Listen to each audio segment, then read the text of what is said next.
A tense encounter on the horizon. The storm may have passed, but the emotional wreckage remains. As the bold and the beautiful marches into another riveting week of suspense and unexpected reunions, fans are bracing for an encounter that no one, least of all Steffy Forrester, saw coming. Sheila Sharp, battered but breathing, is back on her feet. Well, almost.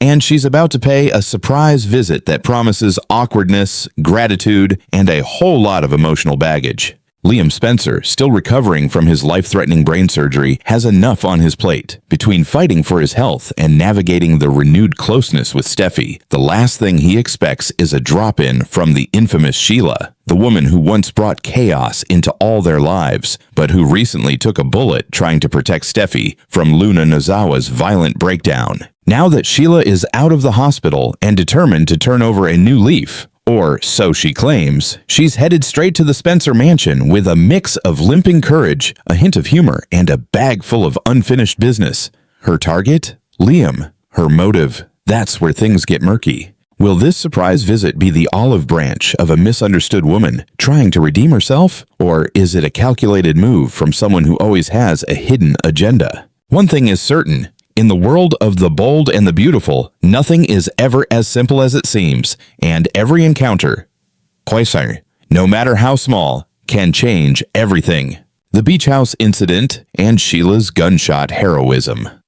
Before we can fully grasp the emotional weight of Sheila's upcoming ambush, we need to rewind the tape to one of the most shocking events in recent Bold and the Beautiful history, the night at the beach house that changed everything. It was meant to be a quiet evening, a brief pause in the endless storm of heartbreak and betrayal. But peace, as always, is a fleeting illusion in this world of tangled loyalties and unfinished business. Luna Nozawa, once a promising young woman with a bright future, had fallen into a dark spiral, her mental stability unraveling after a series of emotional blows. With a gun in her hands and vengeance clouding her vision, she stormed the beach house in a moment of sheer chaos. Steffy was the target, and for a terrifying instant, death felt inevitable.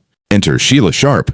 In an act that stunned even her harshest critics, Sheila didn't run. She didn't hide. She stepped between Luna and Steffy, trying desperately to wrestle the weapon from her granddaughter. The scene was brutal, frantic, and costly. A single shot rang out, echoing across the cliffside as Sheila crumbled to the floor with a bullet lodged in her foot. But she didn't stop there. Even in pain, even bleeding, Sheila fought to distract Luna long enough for Liam to seize the moment. Driven by instinct and desperation, Liam tackled Luna and wrestled the gun from her grasp, saving Steffy from what could have been a fatal encounter. In those few agonizing seconds, Sheila may have rewritten her entire legacy. The woman once branded as a villain, a manipulator, and a threat to everyone she touched, became a protector.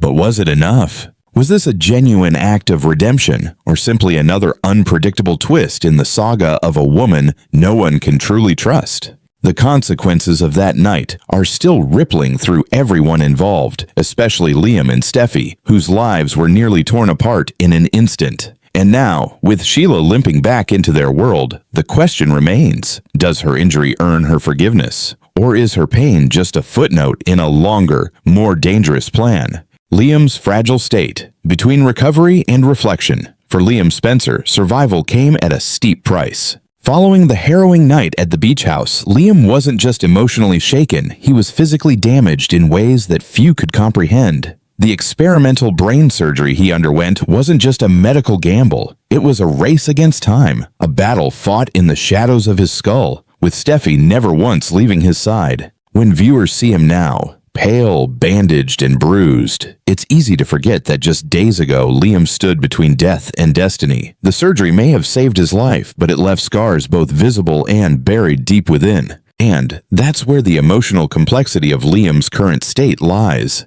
There's a vulnerability to him now, a quietness that hangs in the room like fog. He's not the same man who once balanced power plays and romantic triangles. He's humbled, reflective, almost fragile.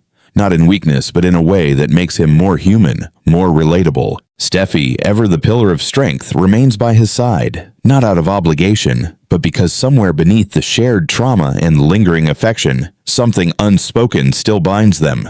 The glances, the silences, the tender way she adjusts his blanket or brushes his hair away from the stitches, all of it suggests that while time has passed, the feelings haven't fully faded. But just as this delicate moment of reconnection is beginning to blossom, Sheila re-enters the frame. Her visit is more than just an interruption. For Liam, it's an emotional curveball. How is he supposed to reconcile the image of Sheila as both a savior and a lifelong threat? How can he process gratitude for the woman who once endangered everything he loved? His physical recovery may be progressing, but mentally, Liam is still navigating a maze of trauma, confusion, and quiet fear. And now, faced with the woman who took a bullet for Steffy, yet still carries the ghosts of her past, Liam must make a decision, accept Sheila's presence, or reject it, and risk reopening wounds that may never truly heal. Sheila on crutches, a surprise visit full of unease.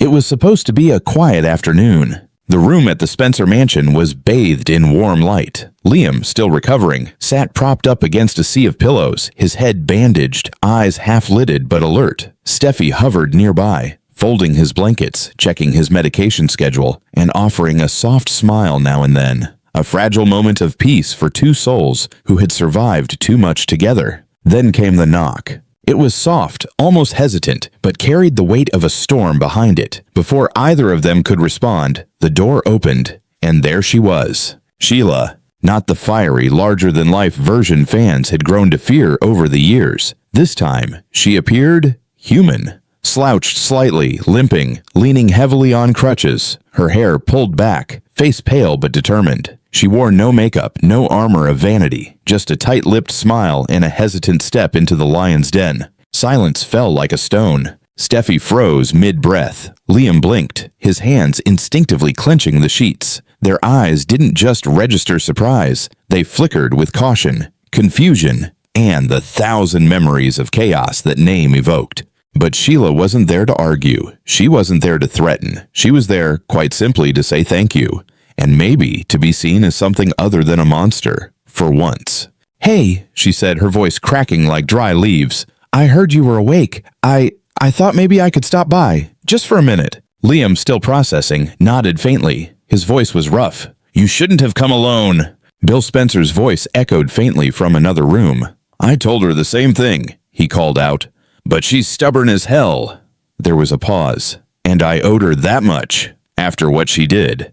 Sheila took another halting step forward. "I didn't mean to intrude. I wanted to see with my own eyes that you were okay." Her tone was unlike anything Steffy had heard from her before. No bravado, no veiled menace, just vulnerability and something dangerously close to sincerity. She glanced at her foot. "Got 8 toes now," she joked weakly. "Makes shoe shopping a nightmare." It was Liam who cracked first, a small chuckle, unexpected and oddly comforting. Even Steffy, arms still crossed, brows furrowed, allowed the corner of her mouth to lift ever so slightly. The room thawed just a bit, but tension still hummed beneath the surface, coiling in every breath. This wasn't a normal visit. It wasn't a reunion. It was a fragile attempt at redemption. A scene tiptoeing on a tightrope, one misstep away from collapse. Sheila took a seat, slowly, carefully, at the edge of the couch, wincing as her foot grazed the floor. "I'm not here to make excuses," she said, eyes focused on Liam. "I know what I've done, and I know there's no erasing the past. But what happened at the beach house? That was real. I didn't think. I just acted." Liam nodded slowly. "And Steffi's alive because of it." The words hung in the air like a truce. Not forgiveness, not absolution, but maybe, just maybe, a first step toward understanding. And as Sheila sat there, bruised but smiling, one couldn't help but wonder, had the unthinkable happened? Was this the moment where enemies became something else? Or was it all a careful performance? Another act in the never-ending saga of deception and survival. In the bold and the beautiful, even crutches can become weapons. And even the kindest smile can hide the sharpest blade. Between jokes and regrets, Sheila tries to bond with Liam. There was something surreal about the moment. Sheila Sharp, once the epitome of chaos, now sat in the Spencer mansion like a reluctant guest at a dinner party no one remembered inviting. The crutches rested beside her, and the wounded foot, bandaged and elevated, served as both a badge of bravery and a painful reminder of the night that had altered the course of their lives. For a long while, no one spoke.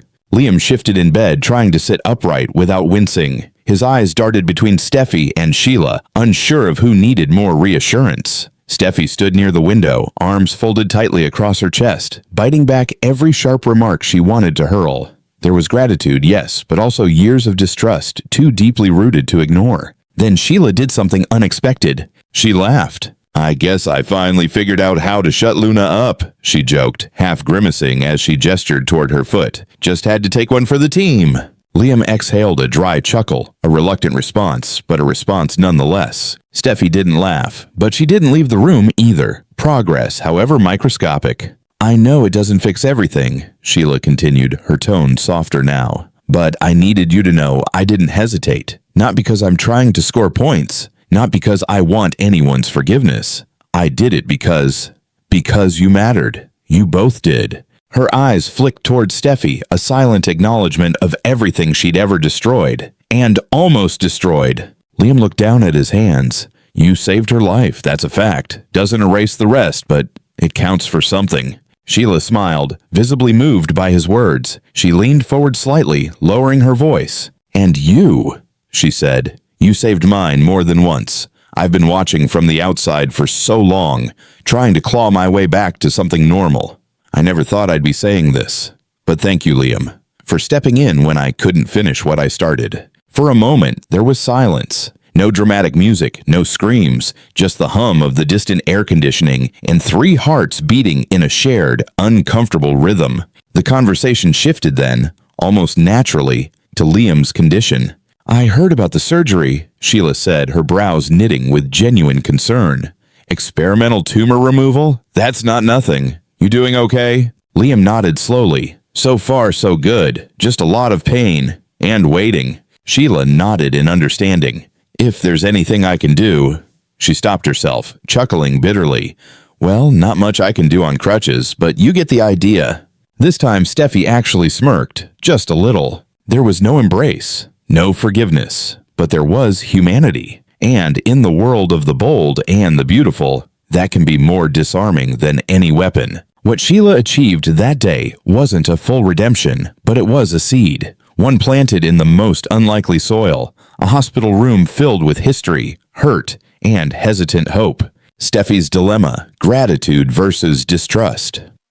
From the moment Sheila stepped into the room, Steffy Forrester had felt it, the tight coil of anxiety in her chest, the unspoken warning that screamed louder than any gunshot. Sheila may have limped in with humility, may have bled for her, may even have cracked jokes about losing toes, but Steffy couldn't forget the years of torment, betrayal, and calculated cruelty. Her mind replayed it all. The manipulations, the threats, the tears she'd caused, and the danger she'd brought into the lives of everyone Steffy loved. And yet, here sat Sheila, bandaged, bruised, soft-spoken, and vulnerable.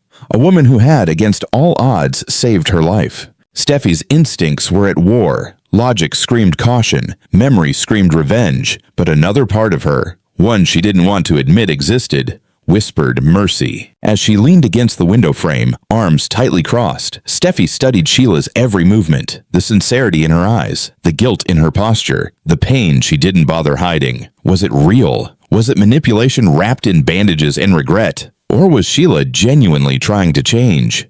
Steffy didn't trust her. Not fully. Maybe not at all. But gratitude has its own voice. And right now, that voice echoed louder than the doubt. "I don't know what your game is," Steffy finally said, her voice low and measured. "But I won't forget what you did at the beach house." Sheila met her gaze, eyes wet but steady. "It wasn't a game, Steffy. It was instinct. You're Finn's wife, you're Hayes' mother, you're family, whether you want me or not." Those words hung heavy in the air. Steffy turned away, her heart pounding with conflicting truths. Sheila was dangerous, but she had also bled for her. Steffy didn't owe her forgiveness, but maybe, just maybe, she owed her a moment of grace.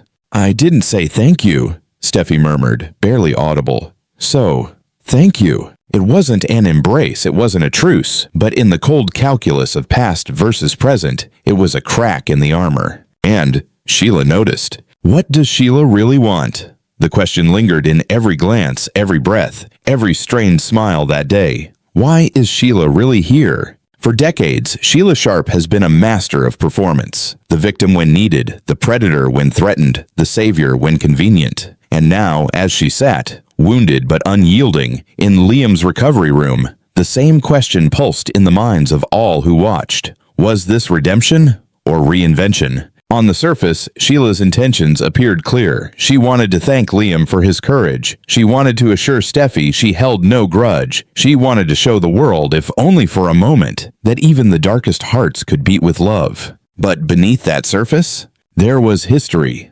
Long, tangled, bloody history. Sheila had lost Luna, her granddaughter. Her link to a future she never quite deserved was gone, and she had nearly lost her own life trying to protect Steffy from her. That pain was real. Her limp was real, but was her humility. Because no matter how genuine her words seemed, Sheila has always played the long game.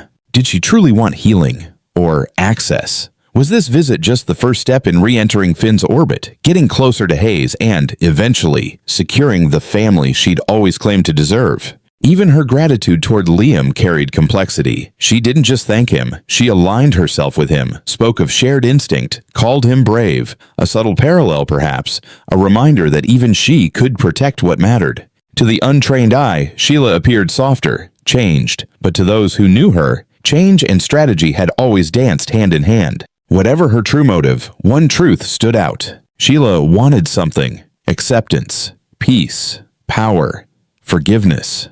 Maybe all of it. And the closer she gets to Liam and Steffy, the closer she gets to Finn. And that, more than anything, should make everyone nervous. Bill Spencer's role: reluctant gatekeeper. In a world where power means control, Bill Spencer rarely lets his guard down, especially when it comes to protecting his family. So, when Sheila Sharp knocked on the door of his mansion, limping and wounded but smiling, Bill's instincts flared like wildfire. He had every reason to slam that door shut, every reason to call security, issue a restraining order, or worse. And yet, he let her in. Not because he trusted her, not because he liked her, but because, for once, Sheila had done the unthinkable. She had stepped up when no one else could. At the beach house, she hadn't hesitated, she hadn't calculated, she had acted. And for that brief moment, Bill saw something he never expected in Sheila: courage, humanity, pain. It wasn't forgiveness that drove Bill's decision, it was balance, a moral equation. Sheila had saved Steffy's life, and in doing so, had earned herself a single guarded pass into his home. But even as he stood in the hallway, arms crossed, eyes narrowed, Bill made one thing clear: you get this visit, just this one. You screw it up and you're gone, for good. His tone was calm but ice cold, because Bill Spencer may tolerate a hero once in a while, but he never forgets a threat. And Sheila, no matter how bruised or bandaged, would always be a loaded weapon in his eyes. By letting her in, Bill didn't just open a door, he set the stage for a game of trust he may live to regret. Sheila and family, dealing with Luna's fate. The silence around Luna Nozawa's death is deafening. For all of Sheila's theatrics over the years, nothing had prepared her for the gut-wrenching loss of her granddaughter. Luna wasn't just family, she was hope, a second chance, a bridge to something pure. And now, she was gone. Taken in a moment of madness, lost in a cloud of pain and confusion. And Sheila, who once saw herself reflected in Luna's sharp edges and lonely eyes, was left to pick up the pieces. That day at the beach house, Sheila had stepped into the fire to protect Steffy, and, in doing so, lost Luna forever. Try hard. The irony wasn't lost on her. She had finally chosen the right path, chose to protect instead of attack, and it had cost her the person she wanted most to save. But was her grief genuine, or was it something else? Some say Sheila is mourning, others whisper she's recalibrating. Because with Luna gone, Sheila's ties to the Forrester family grew thinner. Without Luna, she had no direct connection to Hayes or to Finn, no reason, on paper, to be welcomed in again. Unless she turned her pain into purpose. Unless she made herself useful, unless she used the sacrifice of her granddaughter as currency to buy back some measure of belonging. When she spoke to Liam, there was sorrow in her voice. Real or not, it was there. She was everything, she whispered, and now she's just a memory, just another name people will forget, but I won't. Her voice broke, her shoulders hunched, and for a moment, Sheila wasn't the villain. She was a grandmother, shattered. But grief in Sheila's world is never simple. It walks hand in hand with ambition, with strategy, with a desperate hunger for connection. And as she sat in the Spencer mansion, wounded, grieving, but still watching, one had to wonder, was Luna's death a turning point for Sheila? Or just another tragic tool in her arsenal of survival? What happens next? Speculation and theories. In a soap opera where every whisper can spark a war, Sheila Sharp's unexpected return to the Spencer mansion may be more than just a one-off visit. It could be the spark that ignites an entirely new chapter of betrayal, manipulation, and possibly redemption. Let's start with the obvious. Sheila isn't going anywhere. Her injury might slow her steps, but it won't dull her instinct for survival. With Luna gone, Sheila has lost the one person who humanized her. Now she must find a new way to stay relevant in the lives of those she once tore apart. Will she aim for peace or power? If Sheila plays her cards right, she may use Liam's gratitude as a wedge, slowly building a connection, drawing sympathy, and forcing Steffy into a corner. And if Liam, weakened from his trauma, begins to view Sheila with less hostility, Steffy could find herself isolated once again. What about Finn? Sheila has always seen her son as the ultimate prize, her pathway to legitimacy. And now that she's proven herself in the heat of danger, will she push for more involvement in his life? Will Finn, known for his compassion, be tempted to let her in? Could Sheila manipulate Hayes? Nothing would shake Steffy more than seeing Sheila around her son. If Sheila were to get close to Hayes, even briefly, it would shatter every fragile boundary Steffy has tried to maintain. And finally, what about Luna's death? We still don't know the full truth about what drove Luna to the edge. Could Sheila uncover a secret that changes everything? Was there someone behind Luna's breakdown? Or was Sheila somehow involved in triggering the spiral and now using her sacrifice to rewrite history? The path ahead is murky, but in The Bold and the Beautiful, murky paths often lead to explosive reveals. And one thing is certain, Sheila's next move could be her most dangerous and defining yet. An unlikely moment of grace or manipulation. Sheila's visit wasn't loud, it wasn't violent, it wasn't even planned. And yet, it may go down as one of the most significant moments in recent Bold and the Beautiful history. A wounded villain, a recovering hero, a reluctant ally, and a mother torn between fear and gratitude. The scene between Sheila, Liam, and Steffy wasn't just a meeting. It was a fracture in the status quo, a ripple that could become a wave. Because whether Sheila's tears were real or rehearsed, whether her limp was a symbol of pain or manipulation, the result is the same. She's back in their lives, and for better or worse, Sheila has planted the seeds of something new. Whether it blooms into healing or rots into betrayal remains to be seen. But if history has taught us anything in the world of the bold and the beautiful, it's this. Redemption comes at a cost, and trust, that's the most dangerous currency of all. Hello and goodbye. What do you think Sheila's true intentions are? Is this the start of a heartfelt redemption? Or just another mask she's wearing? Could Liam and Steffy ever truly forgive her? Let us know your thoughts in the comments below. If you enjoyed this deep dive, don't forget to hit that like button, share with fellow fans, and subscribe to stay updated on all things the bold and the beautiful. Until next time, hello and goodbye.